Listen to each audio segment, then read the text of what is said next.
You're listening to the Greeks Gridiron. Now here's your host, Ethan Haristadoulou. Welcome back, everybody, to the Greeks Gridiron. I'm Ethan Haristadoulou, and today on this Wednesday afternoon, it's that time again as we begin to look ahead towards Week 7 of the NFL. We've got Thursday Night Football coming up tomorrow night, so we've got to preview the action, dive into the game, break it down, and predict our winner. So, as I always invite you to, comment down below. Let me hear from you, your thoughts, your opinions on the matchup. Bengals hosting the Steelers. Joe Flacco, Aaron Rodgers, two 40-plus-year-old quarterbacks duking it out head-to-head. This is one of the crazier QB matchups I think we've gotten in quite some time, considering how old both sides are here, and two teams in varying degrees of ways right now. So make sure you dive in. Let me hear from you all as well. But we'll start off with this matchup, and as always, Sunday's predictions will come out on Friday, so make sure you are here, subscribed, so you don't miss out. We finished last week 11-4. We're in a good spot now. We had a rough couple of weeks. That 5-9 week a couple of weeks ago was not good by any means, but we're back on track with another good week. So looking at this matchup, though, we got ourselves Steelers, like I said, going into the jungle to take on the Bengals.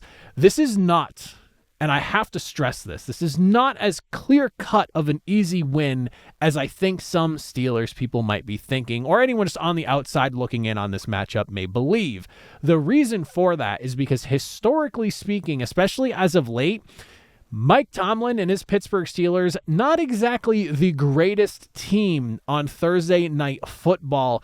You look at the way things have shaken out over the last 6 games that they've played on Thursday night, and Pittsburgh is 1-5 in their last 6 Thursday Night Football matchups. And Mike Tomlin, overall through his career, 9-11. He started out really strong and then kind of went through a really rough stretch. And once again, is kind of in a weird, on short rest. Teams just not living up to the standard that they probably should be on those Thursday night games. So while you might be thinking just off the cuff, yeah, Steelers, no problem. Divisional matchup, AFC North is always gritty. And it's a historically, especially as of late, not exactly the strongest night for a Mike Tomlin-led Pittsburgh Steelers team. Now, that being said, looking at the matchup here, I think the first thing we've got to get into and discuss is going to be this Pittsburgh pass rush that over the last 3 weeks has just absolutely come to life. You're going up against a Cincinnati offensive line that, the way things stand, they're like a bottom third pass protection in the NFL right now, somewhere give or take, depending on the metrics that you're looking at.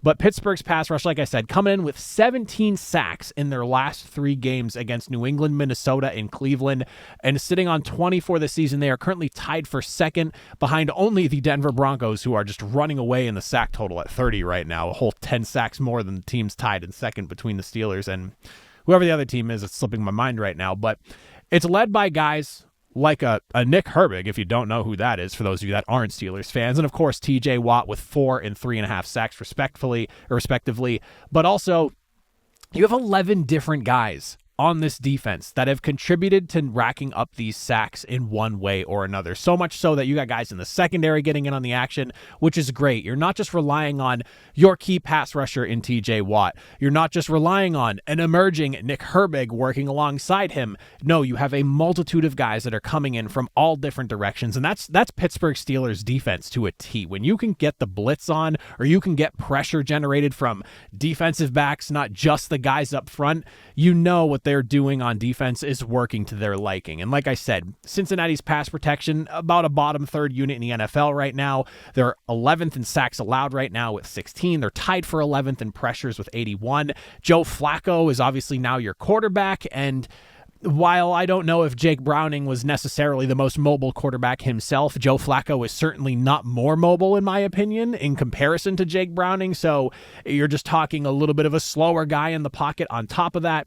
And on top of that, he's in the bottom half of the NFL in terms of time to throw, taking about 2.81 seconds to get the ball out of his hand, which isn't exactly the slowest by any means, but it's not necessarily the fastest either. So you got a guy that's not too mobile, not necessarily getting the ball out that quick, who is prone to making bad throws under duress. On top of that, I do have some serious concern between just how this matchup looks between the pass rush from Pittsburgh, Cincinnati's ability to protect him, and just the way Joe Flacco has been playing to this point this season. And honestly, for the last couple of years of his career, it's just not the most ideal scenario for Cincinnati's offense, I would argue. On the flip side, though, I look at Cincinnati's defense, and when it comes to defending the pass, it's kind of a nightmare. Surprise, surprise, considering the way this roster is built. You obviously are dealing with Aaron Rodgers, who has been unbelievably efficient this season, paired up with his new friend and wide receiver, DK Metcalf, who the connection has not been perfect. Like they're currently sitting on a 31-19 target to reception rate, which is not exactly perfect by any means. They're sitting at like a 64%-ish number along those lines. But when the completions are made, the damage does happen. You look at what we've seen from DK Metcalf so far this season, 4 receiving touchdowns, and he's actually second in yards per reception amongst qualified receivers throughout the NFL, according to Next Gen Stats. Now, and that typically involves a X number of snaps, targets, receptions kind of put together by Next Gen Stats to ultimately come up with that list. So he's second right now. He's raking in massive yards every single time he's catching the football, whether it's a quick slant that he's taken to the house or it's maybe just something, an intermediate pass that's going a lot further than you maybe anticipated it. He's having a really good year. Like I said, Aaron Rodgers has been extremely efficient. He is currently second in time to throw right now. That number we were just mentioning that Joe Flacco is kind of lagging behind in. He's getting the ball out in about 2.57 seconds, second only to Carson Wentz of all people, which is kind of bizarre.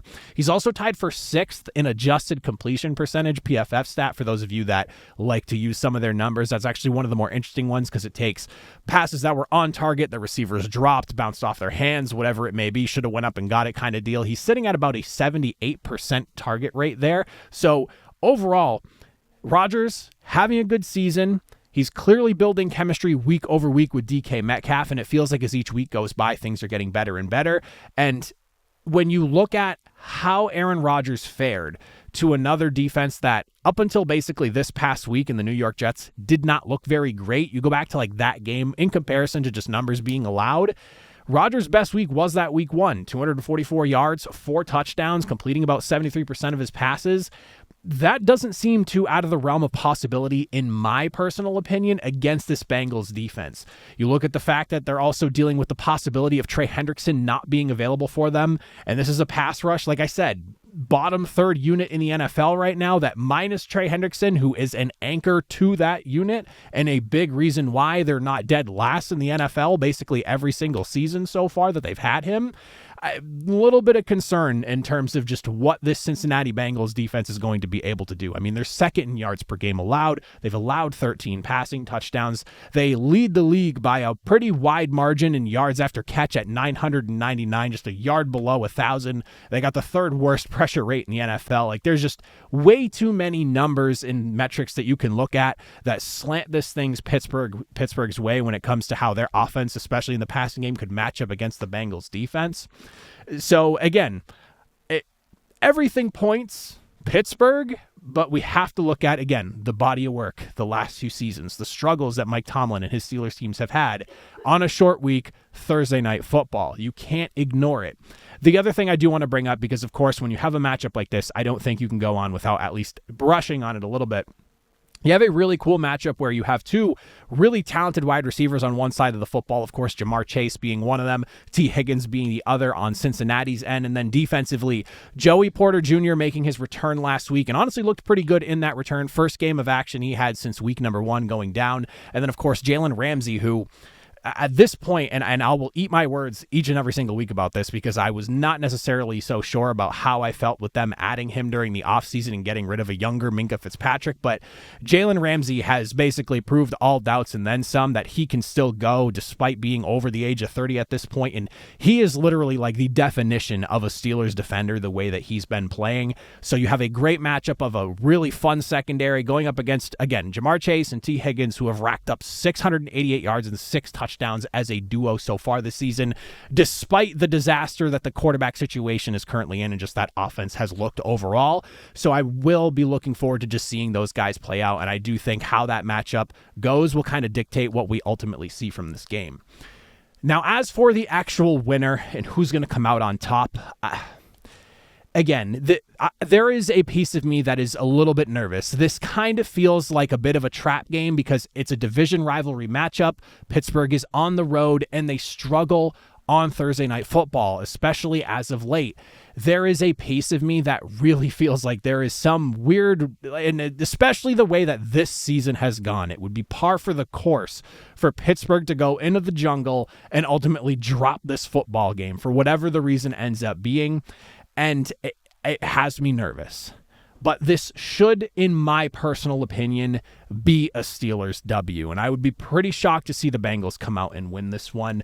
I just don't think I can trust in Joe Flacco to get the job done against a Pittsburgh Steelers defense that, after those first couple of weeks where they were letting 30-plus points a game go down, has just buckled down and absolutely locked things up, whether it's forcing a ton of turnovers, getting after the quarterback. Like I said, 17 sacks in the last 3 weeks. The defense has come alive. Aaron Rodgers, if you take out his one poor game against Seattle, his numbers are actually pretty insane in terms of just efficiency, completion rate, yardage, touchdowns to interception ratio. Like, it's all really, really good minus that one game. So he's got 4 really good games of body of work minus that loss. Everything's pointing Steelers in my eyes, but I do expect the Bengals to make this game a little bit more complicated, a la the way they just did against the Green Bay Packers last week. It seems like they do have some fight in them, despite the fact that they are in the state that they're in. So I like the Steelers, but I'm going to take them 21-16. A little bit of a lower scoring affair. It just feels like that's how the AFC North plays itself out, especially with it being at Cincinnati. So give me the Steelers. Tight affair. Bengals, in my eyes, definitely make it interesting. I don't think anyone runs away with this football game by any means, but we should be staring at Aaron Rodgers and the Pittsburgh Steelers going 5-1 on the season. But that is my prediction for Thursday Night Football. As always, if you made it to the end, I greatly appreciate it. Let me hear from you. Comment down below. Who do you like and why? Are you placing bets? I'm not doing gambling, but I always love to discuss with you guys your thoughts and opinions on that kind of stuff. It's interesting to me, but again, I don't do it myself, just doing this for fun. But as always, like I said, if you made it to the end, greatly appreciate it. I will see you all on Friday for all of Sunday's predictions, so make sure you're subscribed so you don't miss out. Have a good one.